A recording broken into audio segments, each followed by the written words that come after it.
string class is descended from another class. It does do that. It does do that? Okay. Yeah, right. So I know there's also methods of is a and kind of, and those sort of distinguish between that.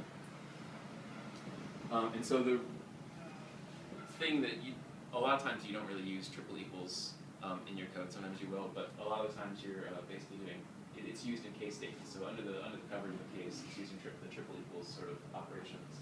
And so you can say, it's really basic, like, is object 55? Then we're going to do stuff. Is it in this range? And we're going to do stuff. Is it in this list of arguments? This is actually a list of arguments. This isn't really the triple equals. I think it's the triple equals is being applied to each thing individually. This is a list of arguments to a method, almost like to a method. And then this, like if you have an array names, basically one way to sort of make the case statement, like if you happen to have an array that has values in it, and you want to make your case statement say like, hey, is it in this list? Then you could just use the splat operator, and the splat operator turns an array into a list of arguments, basically. And so that'll work if you happen to be in that situation. And then you can use a regular expression we saw before. So. And then there's an else on case, and that's great. I want to see the code that uses that case statement. Yes, I'm not really sure that I want to see it in our code. Awesome. So that kind of covers some of the gotchas I wanted to point out in Ruby. Can I add Sure. one thing there, I think? Yeah. When you hash things, when you have keys in a hash, I believe it uses QL question mark? For a case. No, not for case, no. Like, when you have a hash, like, if you have a user-defined object and you're putting it into a hash, right? The question is, like, is this key the same as another key, right? It has to be Oh, paired right. somehow. And I believe it uses EQL question mark. Yeah, I don't think you can get to a 1.0 key using the integer 1. Yeah, for me it's been a problem, like when I define my own type and I want to be able to hash it correctly, I think I end up overriding equals equals, and like it doesn't do what I want. It drives me insane, and then I really have to remember like, oh, I need to override EQL question mark. Right. So presumably, well, I know that like Ruby has picked one of them as special in this case. Yeah. Well, doesn't hash use like hash? I think there's a hash method on objects That's for the like hash value, but then that says do these two things for the same hash code. That's just efficiency. The correctness is about whether they Oh, compare okay. equals, So it does right? both of those operations. Yeah. Pick You out the have to value. implement hash, you also have to override EQL. The short version is to implement hash, but you also have to override EQL question mark. If you override equals, like awful shit happens in your code. Right. So Yeah. what's the difference between the .eql short and .eqal question? So the .equual, that, like, I think it is literally, it looks, is the memory address that this object is referencing exactly the same as the other? So it's not a value comparison at all. Yeah. Right. Yeah, that's the other thing I actually wanted to mention. I don't know if everybody understands what a hash is in Ruby, because I had some confusion with someone that a hash is like some languages call a dictionary or a hash map or something like that. It's a key value store. So because it's also the conversation was also confusing. So we're talking about hashes. There's also a method on an object that gives you the hash value. It's sort of a unique one-way hash of the thing. So that's just want to clear that up. Oh, right. So one thing I've seen is that a lot of times actually I've seen this sort of pattern where someone will do sort, because like sort, it's like, oh, you think, oh, yeah, I'll just use the sort method because that's sort. But what you have to do with sort is you have to pass in two arguments, and then you have to compare them, and you have to return -1, 0, or 1 in order to figure out whether one is bigger than the other, and then it'll use that in its sorting algorithm. And normally, but if you have just a really simple case of like you're comparing you're calling the position method on the first one, the position method on the second one, and calling a spaceship operator, then you can just use the sort by and say position, and what that actually does is it creates a second array of the positions, and then it sorts them, remembering what the indexes were, and then it sorts the original array by those indexes. And so it's actually really cool because it just provides this really sort of simple way to say like, hey, I want to sort this by position, and then it's sorted by position. So just keep that in mind. And then also some sort of basic usages in Ruby is there's the reject method, the select method, which take blocks, and basically the result of the block will return true or false in Ruby. And does anybody not know how Ruby evaluates true and false, by the way? Camera keeps moving everywhere. Whoever's watching is going to be really busy. But basically in Ruby, false is nil or false, and then everything else is true. So when a result is returned from the block. And so this is actually a syntax in Ruby that this ampersand takes this string and turns it into a prop, which is passed to the method as a block, and it's called on each element. And so it's going to return true or false, and it's basically select is going to give you everything where that was true, and reject is going to give you everything where that was false. And then something I've seen, not a lot, but sometimes, is someone will do a select, and then we'll just get the first object out. A lot of times you'll get this, like one method will be doing the select, and then outside of that you'll be doing a first on that result.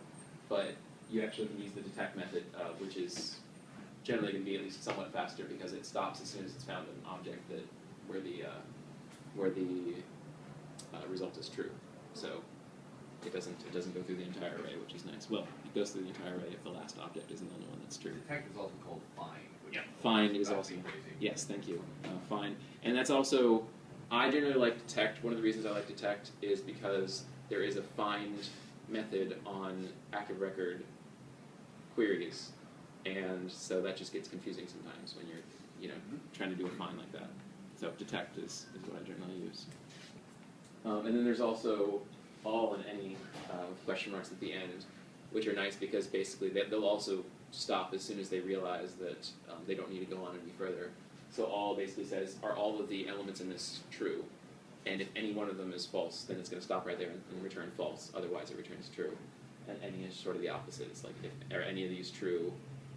If it finds true at some point, then it'll say, yes, I found true, and return true. So one of the nice things about those two is you don't actually have to pass a block to it, so you can, that's a nice way to say, if any of the elements in this evaluate false, just, pages.any with no arguments will tell you that, if there's any nils in there, that sort of thing. right, for sure. That's a really good point. And I also, in a little bit, I'm going to distinguish the difference between true and false evaluation. There's also some helpers in active support for presence and blankness, which are useful and important to know. The partition method is actually a method that's not used too often, but I find it useful when it's needed. It basically calls a block on every element in the array, or a enumerable object, in this case an array, or a range, sorry. And it will return an array of two elements. The first element will be an array of the things that returns true or false. No, true. The first element will be an array of the things that return true, and then the second element will be an array of things that return false. And actually, a way that I think a lot of times you'll use this is you'd say something like A, B equals something dot partition block. And so you can just basically assign it to two different variables, and you have a list of things that were true and a list of things that were false. And you could throw one away if you want. You can actually throw something away in Ruby. It's not, I don't know if it's necessarily by design, but you can just do an underscore for the thing that you don't want, and it's just sort of like, okay, you're indicating to other programmers that I don't really care about this, so you should realize that. So partition is great. And then path name is another thing that's really cool in Ruby, where in Ruby, before path name was in 1.9, is that right? No, Or 1.87? it was before 1.8. Okay. You had to require it, but Oh, you okay. could use path names. Gotcha. But the thing one of the things I always found a little frustrating about Ruby is that there's a file class and a dir class, and there's lots of different methods that you call to say, like, hey, is this a directory, is this a file? And I think even like file utils. Yeah. Yeah, file utils, yeah. And so there's like a file, I think file question mark was on the dir module, and there's some things that didn't completely make sense. But the thing that's really nice about path name is you create a path name object, and you can just call whatever methods on it and say, like, hey, is this path the directory? Is it a file? What's its base name? And then base name's a nice thing where you basically just get the last part, which I think would include the extension if it had an extension. And split it out so you get the the first part, and like essentially the path and then the base name. So there's a lot of useful stuff there, and path name makes it easier. The one killer thing that I found a path name when I built the box is there's a relative path to. Oh, yeah. What's the path from this thing to this thing using relative? Yeah. It doesn't do this anywhere else, so it's really Yeah, you think it would be pretty relatively easy to implement. Yeah. And the other thing is Rails.root. It used to be a constant, all caps, Rails_root in Rails that basically was just a string that represented the root directory of Rails. But now there's a Rails.root, which returns a path name object, which is great, because then you can just say Rails.root.join something, and then you can specify whatever into the Rails app. And join actually is nice because you can have like slashes in the front and the end and whatever, and it'll just figure it out. And if there's like a slash at the end of one part and a slash at the beginning of the next part, it'll just make it into one slash and take care of all that stuff for you. Or if there's no slashes, it puts slashes in. So it's pretty magical. So that's it for the Ruby stuff, the base Ruby stuff. But I would definitely suggest that you read a lot of the base documentation, like array, set, hash, and enumerable, integer. They're just, I just loved reading them when I first started using Ruby, because it's like, oh, there's all these really useful things in here, and I want to know about them. There's actually, all the documentation's good, but some other things that are a little less useful but still useful is like if you look at an object, there's some things that are defined essentially for all objects. And then the file dir, I was just talking about, there's a lot of methods in there that do cool stuff, like the relative path stuff.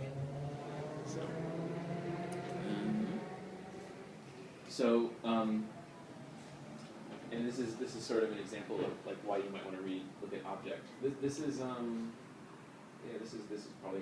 more or less how Ruby defines it. Although I think it's C classes, but in Ruby you can call nil question mark on pretty much any object. Not pretty much any object, because it's defined an object, and for every object it's false, but for the nil class it's defined as true, so you can just say, hey, it's nil.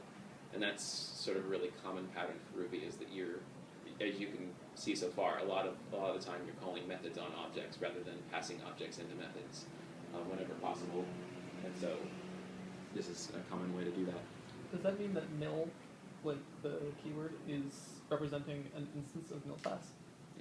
Does every nil keyword, is it the same instance, or is it? I assume you'll get the same object ID for all. It's 4. Yeah. 4. Right. 4. We actually, at my last company.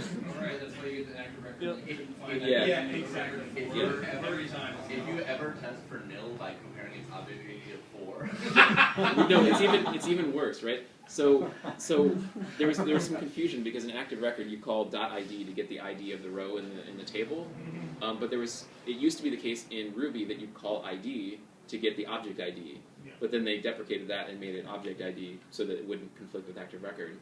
But for a while we had the behavior in my previous company where there was a location object or location row in the table that was like 4, so that we could take care of the cases when it was nil. It would just load that blank location object. It's just like. So at OpenFig we had the same sort of thing. Our VP of product, he was user number 4. So when there were bugs in like the login system, people would get logged in the same. Oh. Like when it was a nil reference, it was like, Wow. the user.id, and it's like, oh, fine. One actually direct development thing about this. I see a lot of cases in our code where we say .nil question mark, which seems like we shouldn't be doing that, because the biggest thing is that false .nil question mark is false, because false is not nil, Right. and so then you end up with these weird methods that respond to false or nil differently, which is not what anybody would expect. Right. So you could say like if. Present and blank. Yeah, The present and blank. I'll They're cover. your friends. Yeah. No, but hang on, I'm actually staring at some code that just got written within the last couple of weeks that actually is using .present, when much more idiomatically it's like if A or B .present or C, let's just A or B or C, like there's no need to do present, right? Yeah. Like, You definitely just want let the object speak for itself. Yeah, you definitely want to know the difference between a true-false evaluation, whether you're finding. Yeah, there's probably some cases where you want to figure out specifically whether it's nil, but they're probably not as often.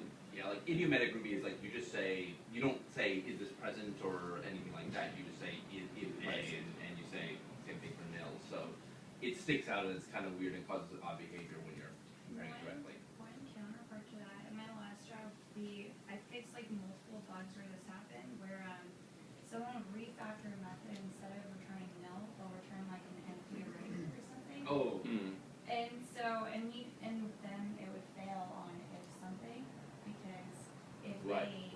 empty array is true. Exactly, yeah. Yeah. And so in that case, we need to present, so I guess there's both sides. This is also, if you really, really want a true or a false object, you can say not or not not. Not is essentially saying like turn this into a Boolean object, but a lot of times you can just say, you know, if the object or unless the object.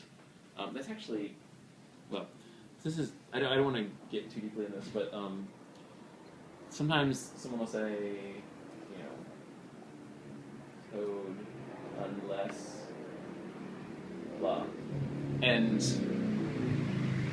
this is just more like English to me, is that like I only usually use unless it's, if it's like a rare case. Like if most of the time I want this thing to happen, but like there's rare opportunities where this is not going to happen, I'll use unless. Otherwise I'll use if not.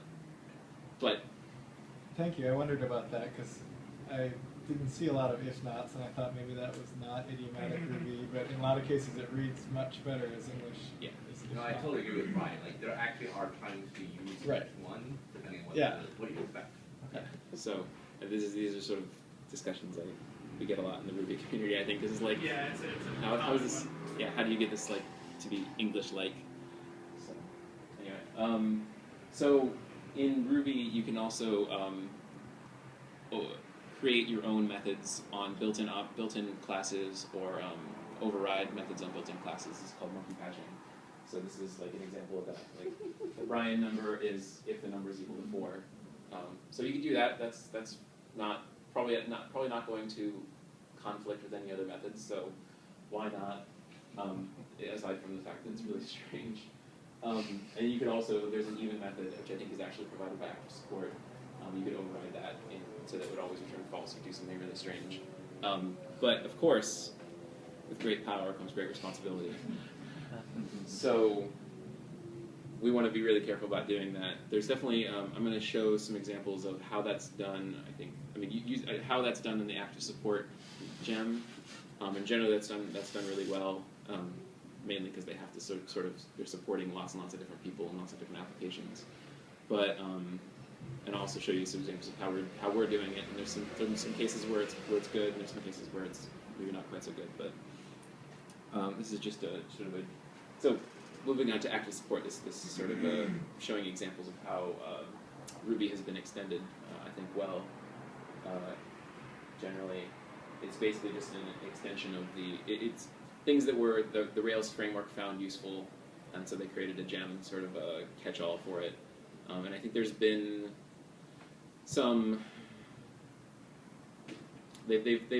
some things have been put in, and they're taking them out, and they're sort of still figuring out in the whole Rails project. They're still trying to figure out like what it is that Rails is supposed to be. And I'll actually get to an example of that later. But active support is still, I think, kind of a grab bag.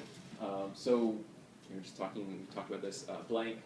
Here's some examples of how it evaluates. Nil returns blank. An empty string returns blank. A string with just a space returns blank. Anything with like, I think new lines, tabs, things like that. Any white space characters will also make the string evaluate to blank. Empty collections. Empty collections. Was that Empty array and Yeah. empty hash all. empty listed set? are Probably, blank. I would assume. Yeah, should be blank. But as soon as you have like something in that, it's not empty. I wonder. I Just think verifying, is 0 blank? 0 is. That's a good question. I don't think Um, I don't think it's an actual blanket. I mean, 0 evaluates as true. Yeah, I think 0 is not blank, but don't quote me on that specifically. I think also if you have if you have like an array, like an empty array with an empty array inside of it, that's probably not. 0 is blank. 0 is blank? Okay, well, there you go. What about a string containing 0? Empty string, 0, empty array. But like I think if you have an empty array with an empty array inside of it, or not an empty array, if you have an array with one element that's an empty array, that's probably not blank. I don't think so either. Even though it's sort of, you think it's blank, but it's not recursive. So this is another sort of case. If you have a nil inside of an array, then that's not blank. What an empty array, that's blank. So you can actually, this is, blank is essentially is it nil or is it empty? And these are methods that are provided by Ruby, so it's really just an order of those two. And then there's present, which is just the opposite of that. I think it's using De Morgan's laws, not null and not empty. No, I'm wrong. 0 is Present? Yeah. Yeah. Okay. Yeah, that would be weird if like, because if 0 evaluates true and we'll continue on, so it's like, but if 0 dot blank, Yeah.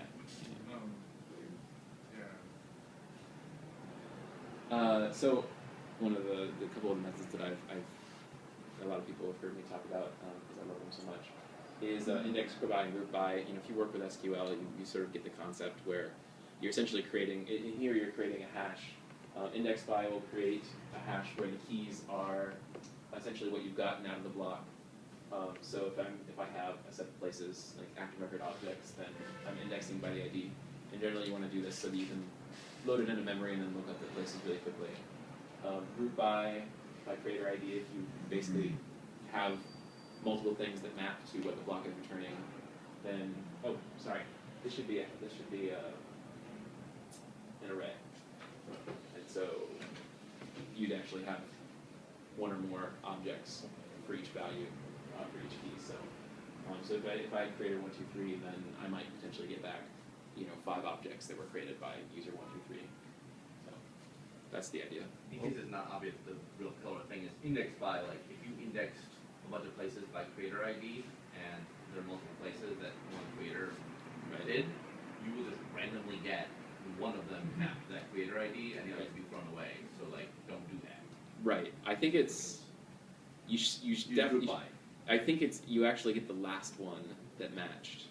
But I would assume it's random because you don't really want to depend If you're on it. intentionally doing that, put a big honking comment in Yeah. there. Yeah. It looks broken. Yeah.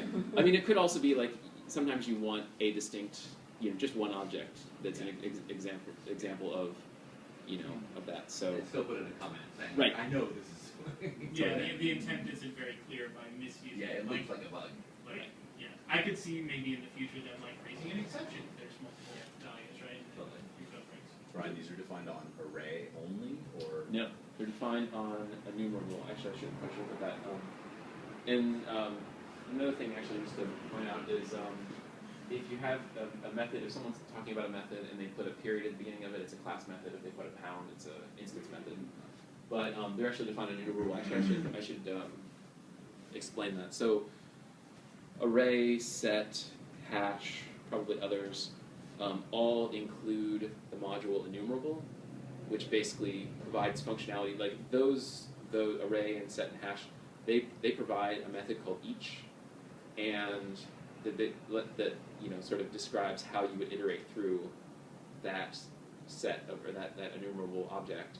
And then there's all these select, reject, collect, map, all these different things. Inject, I think I'm going to be talking about in a minute. All use each in order to do their work. And so enumerable is really neat because you can just, sort of, and then that's also, I should mention briefly, some languages have multiple inheritance. You can inherit from multiple classes. Ruby doesn't allow that. You can inherit from one class or no classes, but you can also include as many modules as you want, which basically take the methods and sort of shove them into the class. And so, that's actually been used a lot more.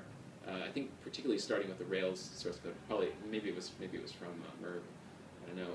Where basically you define, like the active record base class, and then there'd be a bunch of modules that you'd include in, and it's sort of a way of organizing your code. But they could have. Well, in most cases, they could have just put those methods inside of the base class, and it would be gigantic. It's just a way of sort of, like I said, organizing your code. There's one sort of trick that you can also use, like you can call super on previously defined modules, and I won't get into that, but that's kind of neat. So that's index by and group by. Array in the sentence is just a nice little helper. It sort of joins with commas and spaces, and then has an and, which actually this is also, I think, localized, so whatever the language is, it'll put the right word in there. Is there a way you can have it not use the Oxford comma? I was going to ask the same thing. Not use the what? The Oxford comma? It's over there. That's actually, I think, That's a good question. I think Localization. you. The last time out of I it. think it might actually be defined as part of the and there. There's like a comma space and. You say Um, two incorrect sentences. Exactly. Yeah, maybe there's options you can pass like a hash. To I two think sentences. there used to be. I kind of remember back in the dark days, like my first year of Rails, doing something like that. To get rid of the Oxford comma. Yeah, it's sort of funny too because they have there's methods in there's ways in Ruby or in active support to pluralize things. You can like have a string and say pluralize or singularize, and it has the basic English rules, but it also has a lot of the exceptions. But they stopped including certain exceptions after a while because it was just getting sort of crazy all the things they were putting in there. So they're still figuring out the sort of scope of everything they're doing, but. So split is nice. Actually, array.split is different. Like you might be familiar with string.split, where it'll just split on a certain character and give you a bunch of objects. Split will, like you can take 3 and it'll split the object into, where all the 3s exist. You can also pass it a block. So if you wanted to split it by like, mon3, then you can do that, which is also kind of cool. I don't know of any particularly practical things, but I'm sure there are some.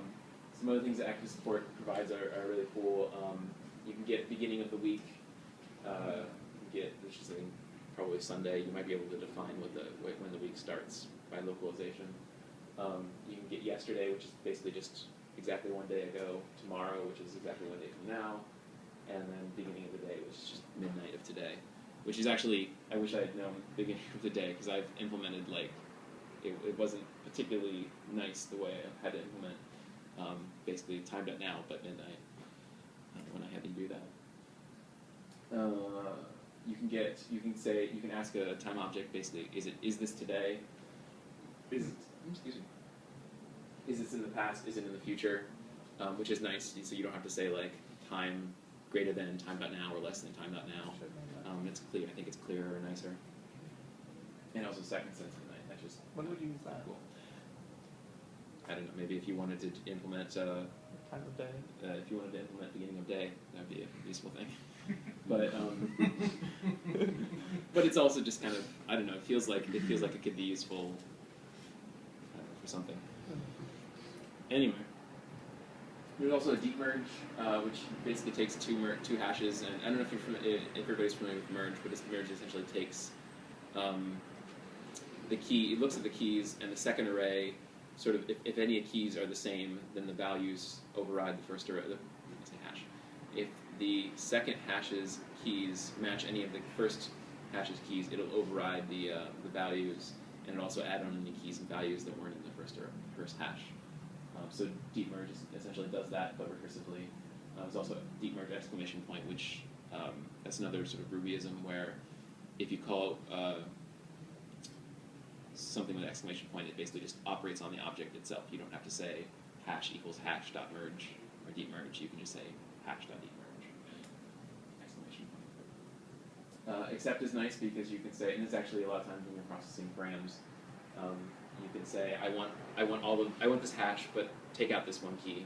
Give me the result. Or you can actually say multiple keys, pass in multiple arguments, and say I don't want these. I think there's also an exclamation point version. I think there's also slice actually, yeah, which I don't know if I'm covering, but slice will essentially give you a hash with just the keys that you want. I really should include that. Hash with indifferent access is used if you've used params essentially coming in from the web into a Rails controller. You've seen a hash with indifferent access, and it's really nice because essentially you can call it with a symbol or a string into the key, and it'll be indifferent. It'll be like, okay, it'll give you the same value. And you can actually call with indifferent access on a hash, on a regular hash, and it'll give you a hash with indifferent access, which I wish I had known before I researched this presentation, because I was always doing hash with the class name hash with indifferent access dot new and passing in a hash, which is not. I mean, this is like, that shouldn't be the end of the world, right? But like, this is how a Ruby programmer thinks. And it's sort of along the same lines, you can take a hash and you can stringify the keys or symbolize the keys, which basically takes all the keys and turns them into symbols or strings, not respectively. And you can deep stringify, deep symbolize, which goes through recursively and does the same thing. You can also transform keys, so that takes a block, and then you can take the keys and turn them into something else, whatever logic you want to implement there, which I thought was kind of cool. And have to keep in mind, but I'm sure I'll forget about that when it is time to when I could potentially use it. Reverse merge, maybe not. There's times when like reverse merge is essentially like you're getting an object. Like this is you have in your code some like specific hash that's hard coded, and you want to merge that with options. It's kind of like defaults. Like if the options haven't been set, then Right. And so, yeah, it's handy in certain circumstances. So remember, you can do merge, but you can also do, if you're using active support, reverse merge. And then slice. I did include slice. Awesome. So that'll just get out the keys and the values and the keys of the keys that you specify. If that makes sense. Ordinalize. So if you have a number, you can say first, second, third, fourth, fifth as a string. That's awesome. Multiple of. No more need to do mod 3 equals 0 or mod 4 equals 0 or whatever. Just say multiple 2, multiple 3. Which is actually, I wonder if there's an even question mark and an odd question mark implemented in active support, and I wonder if they use this. You can say bytes, kilobytes, megabytes, exabytes, all these different things. I don't know. Oh no, it's not. It's something else actually. Return a float, but that gives you that number of bytes, which is kind of neat because you don't have to think about it. There's also I've used a lot the include method. So if you have an array, you can say array.include, and you give it an object, and it'll tell you whether that object is in the array. This is just sort of the reverse. You can say on an object, say is this in this collection? This array, I assume, work with set or anything like that. And that's actually just, again, it's really stylistic, English-like things that like you want to. Sometimes it just makes your code that much cleaner. And this is also sort of an example of how, in question mark is probably defined on object, so that it all, probably is using include under the covers to just switch things around. To param is nice if you're sort of going to or from URLs, or if you have this sort of syntax. Particularly, I think this is a more common one where you have a hash and you want to turn it into variable equals value, variable ampersand, variable equals value. But it'll also, if you give it an array, it'll just put slashes between them, which I'm sure is useful somewhere. Many. So you can have, there's actually a bunch of things in Active Record. It's like first, second, third, which will give that index of the array. But you can also say dot size, dot zero, question mark, things like that. This is just, does this have at least one object in it? It's just really a helper. Overlaps, which I wish worked with array, but it doesn't. But if you have a range, it'll basically tell you whether there's any elements in common with the two. Which actually is probably just a shortcut for like looking at the last, because like ranges can be, I think like if you say 1.3 is going to be in 1 to 5, and so it's not exactly like a range isn't exactly like just the numbers 1 through 5 is an array. Right. So that's active support. That was sort of a roller coaster ride, but it sort of gives you an idea of some of the things that you have available to you, and sort of an example of how Ruby has been extended through active support to do some cool things.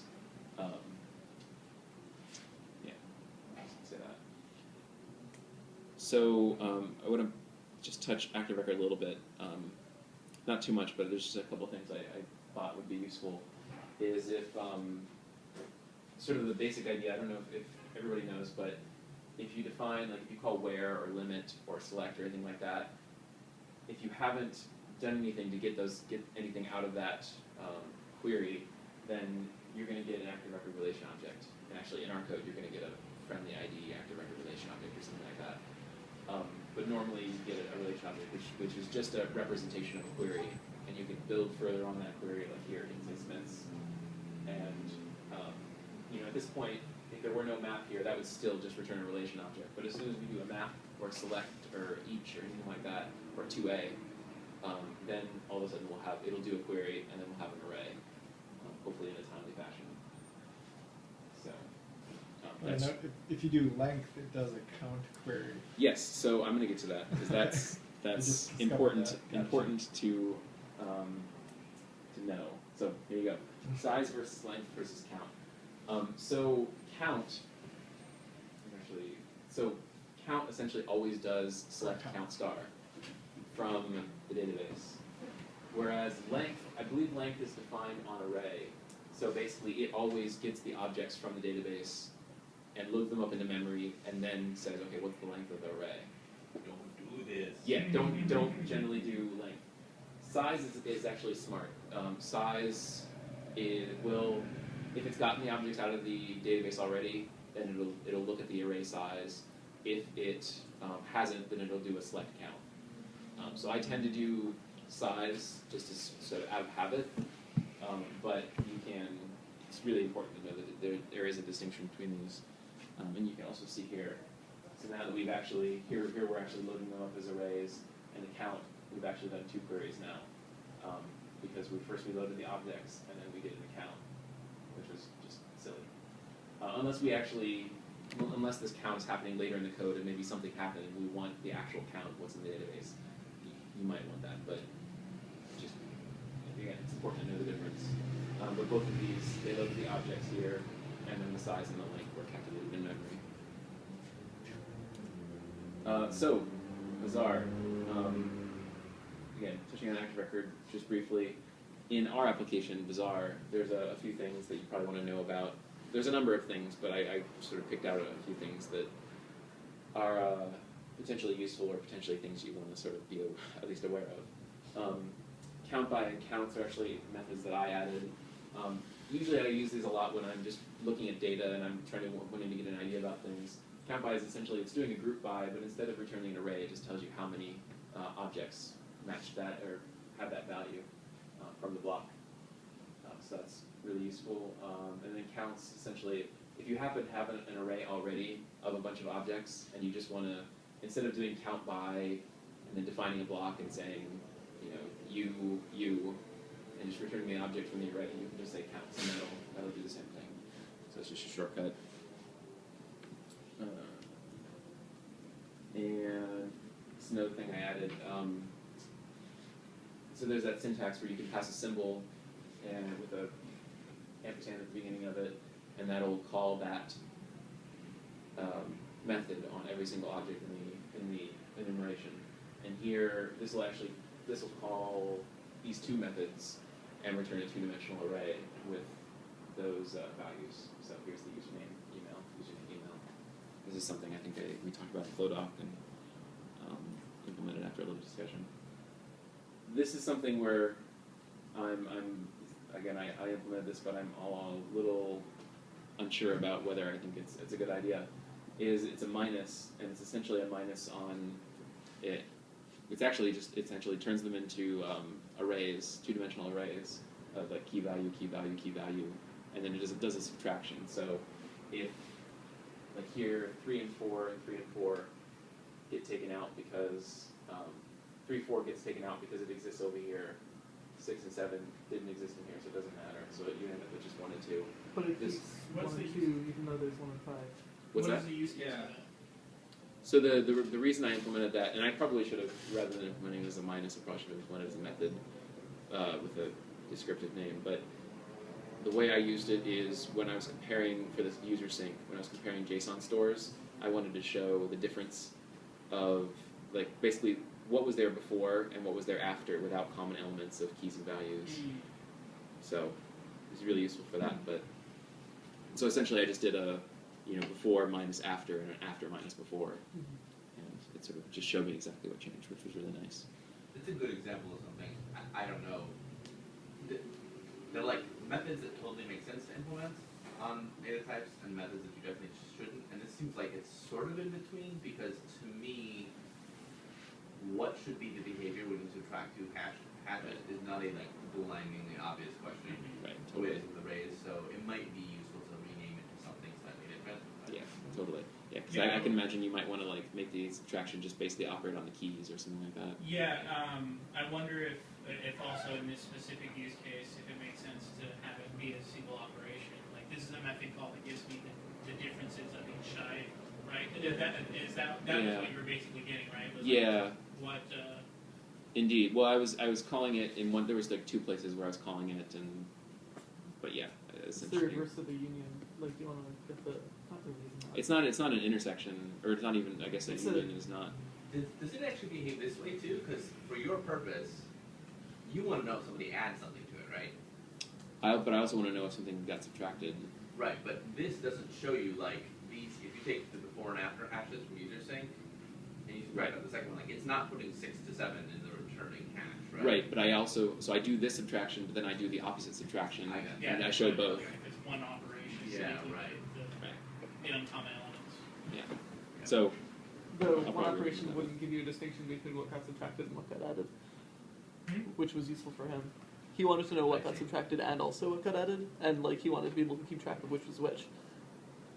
Well, I mean, it would be a multi-value return. Oh, Like, okay. do the same operation, right? Like, given 2 sets, what are the uncommon elements as a multi-value? actually, I didn't realize I'm running out of time, so there's actually a somewhat bigger section I want to cover. This is actually something we implemented after a lot of discussion on FlowDoc, where basically, if you want, it's sort of like an index by, but you can specify what you want as the key and what you want as the value, and you end up with a hash. And you actually pass in a hash in order to just a hash with one key and one value, and that defines how you what you get back. So you can get like the ID and the name, or you can also specify lambda, and you can get the last name upcased, for example, as the values. So last section is about refactoring, and I wanted to go through some examples of some of the things that we've actually done in the application. Mostly simplifying, but stylistic stuff, but also some performance stuff. And actually, this is the image I wanted to show. It's really this is like code factoring without tests.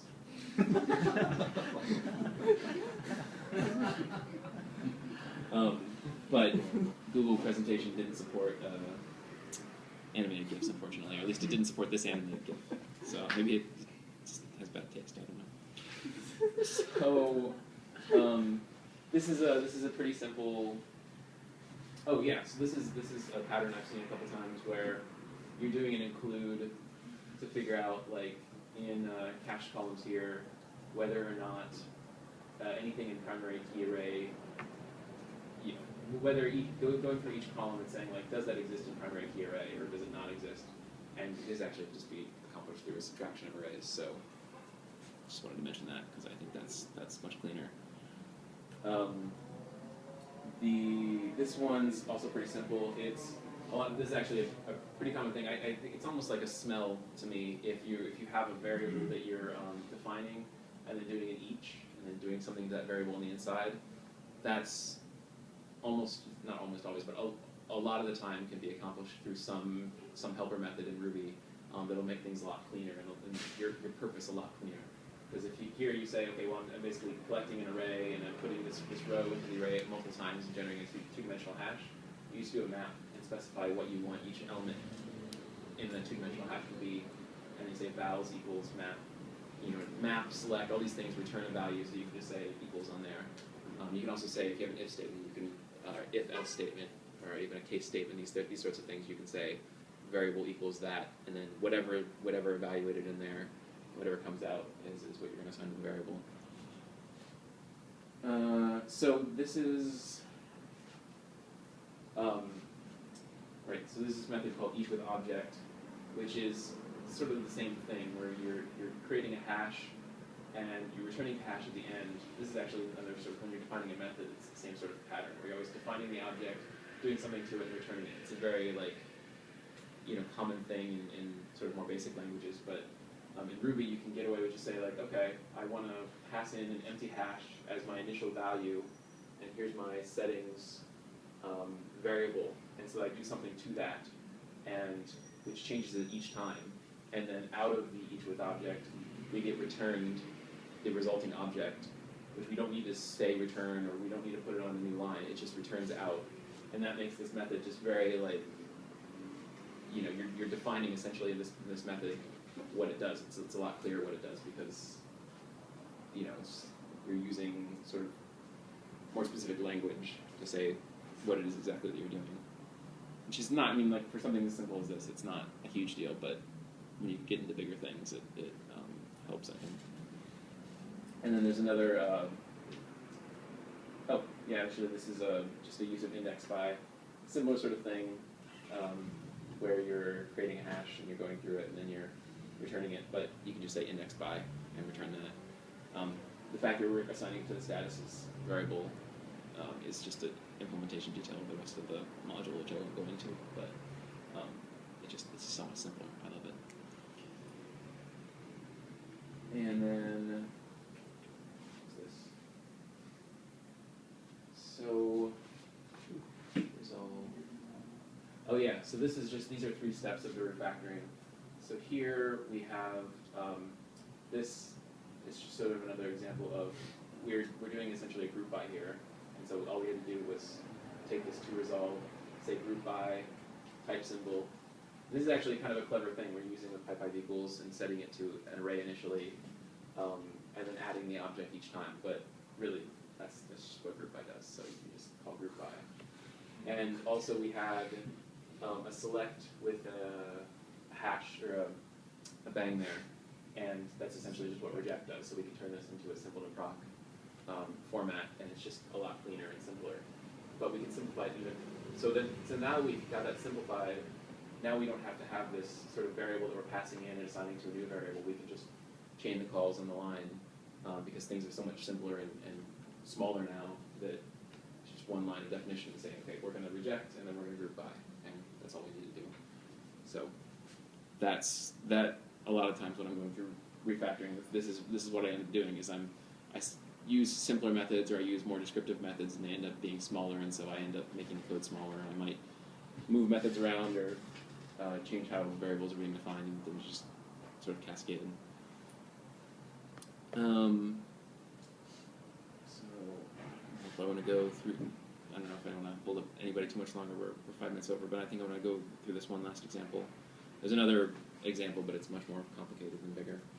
So this is something in the low cardinality status table where we had some methods that were actually pretty straightforward, where the sort of key method is status settings, that's called in these 2 methods here.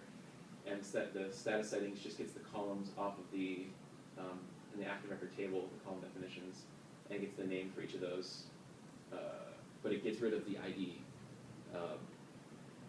column, and so we're left with the rest of the columns. And then here we call status settings, and we say map column name, and we say where column name is equal to the setting name that's passed in here.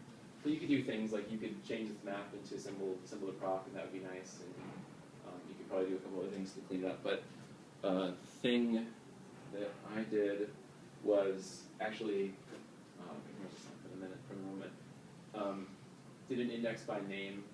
So if you can see, let's go back. You can see in here we were essentially figuring out by the name. We're indexing by name. We're getting a hash out of that, and we're using a method called tap, which is from Ruby, which basically this sort of is more of the sort of Ruby syntax where we're given the object into the block, and we do something with it, and then the object that we've changed comes out of the block. So it's sort of like select. It's sort of like map and these sorts of methods. It's really just working on one object. A good example of that, one that Matt will like, is empty array, tap, do, pass the empty array in, and then throw shit into it, and then when that block Returns finishes, the array. Yeah. Which actually Which is is another example of what you were just saying, where it's like that pattern of empty array, then do stuff to it, then return the array. Right, You but could do that but with like the each with sort of as a You block. do empty array, not tap, and then or empty hash. Is that different than doing like each with object and then passing in that empty array? Like, Yeah, what- you can do each with object, definitely. Yeah, I each mean, with if object. you've got a source collection, then Yeah. source collection dot each with object, Uh-huh. empty array. Yeah. and- Yeah. But if you do Generally- other stuff to it, then you might not. Yeah, generally if you're building something, if you're building up something, or if you're having a continuing value that's changing over if you're iterating over something and at the same time building something up, you generally want to use like each with object, or sometimes inject is better, depending on the details, which I won't get into now. But and each with object inject are really good for those sorts of things, and it's very similar to tap. Really, the thing that I sort of do is I just think about like how I would use each one of those, and or even like implementing them is good, because then you can sort of see like, okay, how did this actually play out, and how many lines of code do I have, and which is the simplest. And I'm just sort of always thinking through like all the different options that you have available to you, and a lot of times they have trade-offs and advantages and disadvantages. So, but here, essentially, we took that object, we deleted the ID key from the object, and so now we have a hash that we've built up that has the name. And so the reason I did all this, it seems complicated, but essentially these other two methods were, actually, sorry, a little scattered, but this is an example of a select and then a first, which could have been accomplished with a detect, and it would have been faster in a lot of cases. But essentially what we were doing is we were just looking for the setting name, and we're trying to figure out which of these columns has the setting name. It's just exactly what you want to do with a hash. You have the object, you can just go to the key and it'll give you the object, so you don't even have to do a detect or iterating through the object, so you can just get the right object. And then the map column name, if we have a hash where the column names are the keys and the column objects, don't want to get into explaining that, but the column objects are the values, then you can just say, you just get the keys of that hash, and it's a lot faster, because, well, it's not necessarily a lot faster, but it's already defined in memory, so you just pull it out.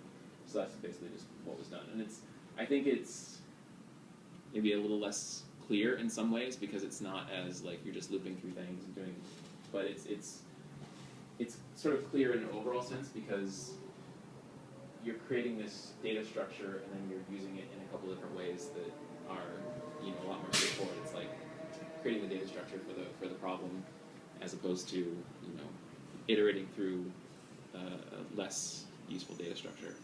It's an interesting thing for me too, because the thing that you had before is inefficient in a way that, like, for most code would probably be fine. It's like, yeah, you're iterating from an array, but it's array, like the columns on your object, so like it's not that big, and who cares? But this is a little cardinality stuff, which we were calling uses a gazillion, like probably millions or tens or hundreds of millions of times. So it actually became right. It became a problem, and actually, so the last thing I think I'll talk about is Memoize is. There's a pattern in Ruby where you can essentially, people see this. You say def foo, and you specify a variable, instance or class variable depending on the method. You mean foo or equals? Yeah, thank you. Calculation. You do calculation there, and you say end. And what this does, the or equals. If the object isn't set, or at least if it's false, if the object is false or nil, then it's going to run the calculation and assign it to the variable, and then the next time it'll just return the variable. It's actually a simplified way of just saying foo equals foo or. And so, and when you have that's I guess another consequence of this is of programming languages that not everybody's familiar is when you have an or statement like this, at least definitely in Ruby, if the first object returns true, then it doesn't even care about the second object, it just returns the first object. And so it's sort of a shorthand way of saying, like, return me, if I already have it, return that out. And it's a way of caching it in memory. This is an example of where using OR instead of the bars is going to make you run calculation every time you call this method. Right, so that would be bad. Exactly. But the thing about Memoize, this is actually provided by a gem that I put in a gem file, I think last week, that it actually takes care of this, but it also takes care of like the cases where the calculation that you're doing is returning false or nil, and you don't want to cache if the value returned false or nil, because then it's just going to do that calculation every time and return false and nil every time, or probably most of the time. And so, but you still want to cache it. So the pipe equals is sort of dangerous in that situation. But meme-wise can also be dangerous.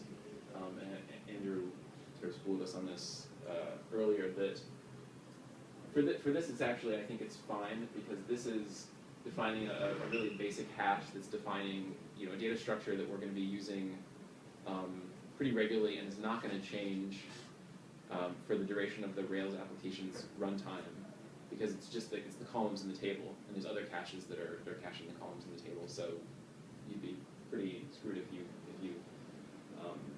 change something anyway. But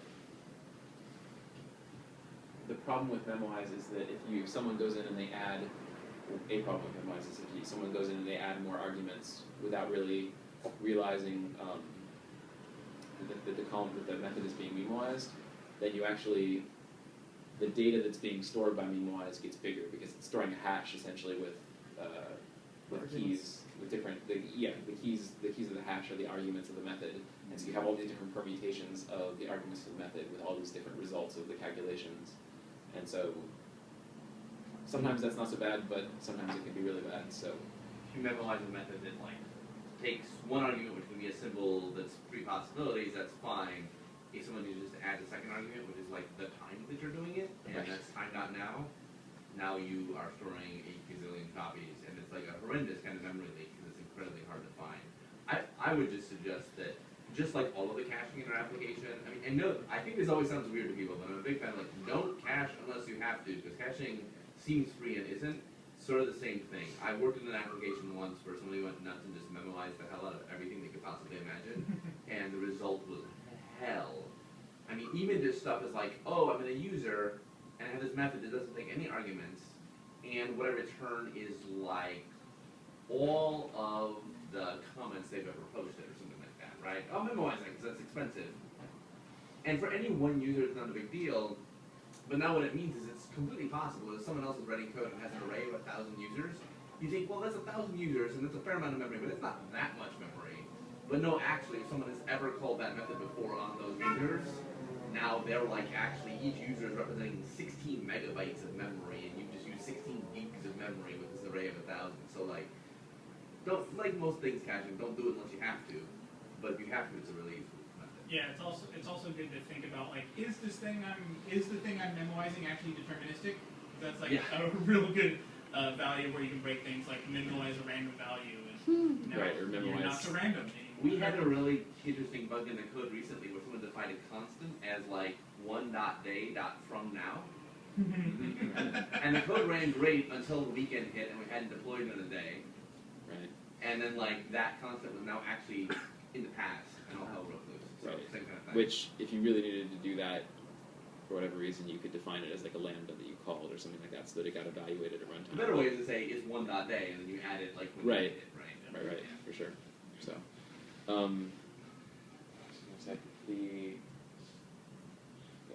that's probably it. So, I'll stop there.